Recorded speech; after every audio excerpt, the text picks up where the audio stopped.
Hello everyone, मैं किरण गुप्ता आपकी हुनर आपकी पहचान प्लेटफॉर्म से एक बहुत ही सुंदर मोटिवेशनल स्टोरी के साथ आप लोगों के बीच उपस्थित हूँ। कहते हैं कि ऊपर वाला जो भी करता है उसका एक मकसद होता है। अगर हमारी लाइफ में दुख भी आ रहा है तो उसके पीछे कोई ना कोई मकसद है। बस अंतर यही है कि जब लाइफ में हमारा दुख आता है तो हमें सब कुछ बुरा ही लगता है, लेकिन एक समय के बाद समझ में आता है कि जो भी होता है किसी ना किसी मकसद से होता है। तो आइए एक कहानी से इसको और अच्छे से समझने की कोशिश करते हैं। तो भगवान का एक बहुत ही सच्चा भक्त रहता है। वो भगवान को बहुत मानता है और वो भगवान की हर लीलाएं देखता है। वो हर प्रतिदिन मंदिर जाता है और भगवान क्या लीला कर रहे वो सब कुछ देखता है। और एक दिन वो भगवान से बोलता है कि भगवान, मुझे एक दिन आपका जगह चाहिए। आपके दरबार में इतने भक्त आते हैं, अपनी अरदास लगाते हैं, अपनी प्रार्थना आपके चरणों में समर्पित करते हैं। मुझे एक दिन आपकी जगह चाहिए। मैं एक दिन आपकी जगह रहकर देखना चाहता हूँ। तो भगवान मान जाते हैं, लेकिन भगवान कहते हैं लेकिन एक शर्त है, तुम सुनोगे सबकी लेकिन कोई भी एक्शन मत लेना। किसी के लिए कुछ भी करना मत, कोई एक्शन मत लेना, क्योंकि ये विधि का विधान है। तुम कुछ भी मत करना। भक्त मान जाता है, बोलता है जी ऐसा ही होगा। और भगवान भ्रमण करने के लिए चले जाते हैं उस दिन मंदिर से, और वो भगवान का स्थान ले लेता है। और इस बीच सबसे पहले एक सेठ जी उनके दर्शन के लिए आते हैं। सेठ जी दर्शन करते हैं और जैसे ही वे झुक के प्रणाम करते हैं, उनके बैग जो रहता है, पर्स जो रहता है, वो गिर जाता है और उन्हें ध्यान नहीं रहता है और वे वहां से फिर चले जाते हैं।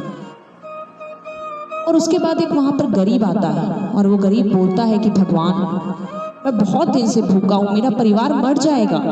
मेरा परिवार, मेरे बच्चे भूखे हैं, कोई इंतजाम नहीं कर पा रहा हूँ। मैं एक एक रुपए का इंतजाम नहीं कर पा रहा हूँ। कुछ करो भगवान, नहीं तो हम सब मर जाएंगे।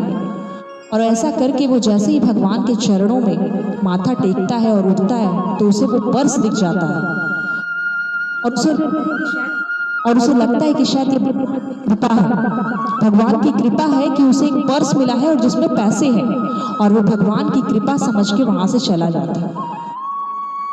उसके बाद वहां पर एक नाविक आता है और वो भगवान से प्रार्थना करता है कि भगवान, मैं 1.5 महीने के लिए समुद्र यात्रा पे जा रहा हूँ और मुझे ये भी नहीं पता कि मैं वहां से लौटूंगा कि नहीं लौटूंगा। मुझे कुछ नहीं समझ में, बस आप मेरी रक्षा करना कि सब कुछ अच्छा हो जाए।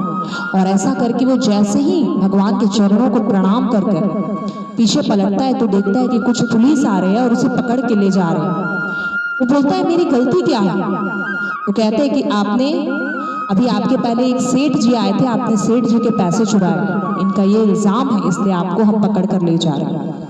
और ये सारा वो भक्त जो है, भगवान का भक्त जो भगवान की जगह पर बैठा है, वो सब कुछ देख रहा है और उसे बर्दाश्त नहीं होता और वो बोल देता है नहीं नहीं, इसने नहीं चुराया तो इसके पहले एक गरीब आया था, उसने।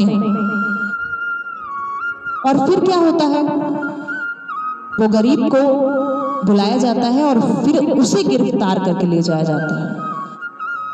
अब ये सारी घटनाएं हो गई। अब भक्त जाता है और भगवान जैसे ही वापस लौट के आते हैं तो वो बोलता है कि आज ऐसा ऐसा हुआ, ऐसी ऐसी लीलाएं हुई और मैंने जो है सब कुछ सच्चाई बता दिया, मुझे सब्र नहीं हुआ और मैंने सब कुछ बता दिया।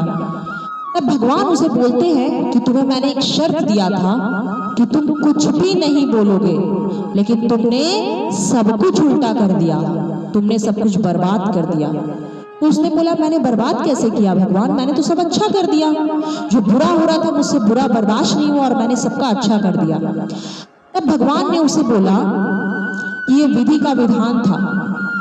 अभी ऐसा क्यों कर रहा था, ऐसा क्या होने वाला था?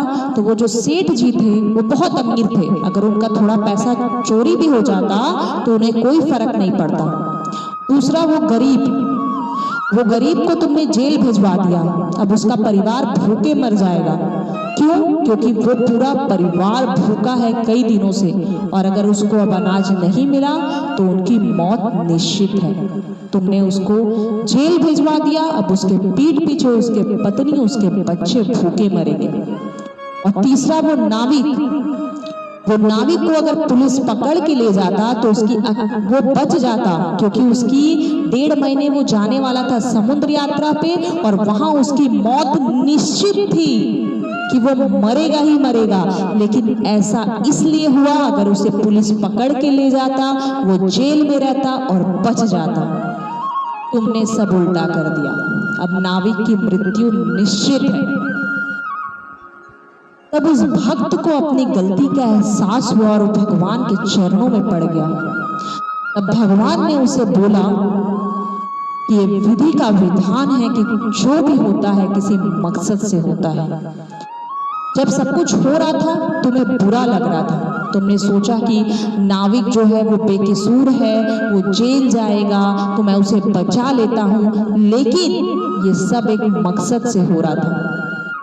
अब स्थिति ये है कि वो गरीब जो भूखे उसका परिवार मरेगा, और जो नाविक है उस समुद्र यात्रा में उसकी मृत्यु निश्चित है।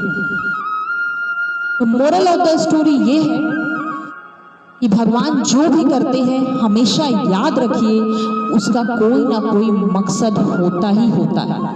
हमारे लाइफ में भी दुख आ रहा है, हमें बुरा लग रहा है, हम सोच रहे हैं कि ऊपर वाला क्यों नहीं सुन रहा है हमारी, हमने क्या गलती किया है, लेकिन याद रखिए ऊपर वाला सब कुछ सुनता है, बस वक्त का इंतजार है। आज आपको जो खराब लग रहा है वो शायद भगवान आपके लिए कुछ अच्छा ही कर रहा है।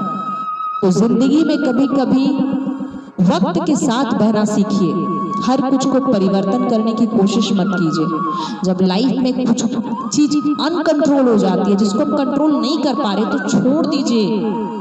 समझिए कि ये भगवान का कोई लीला है और इससे आगे जाकर आपका ही फायदा होगा।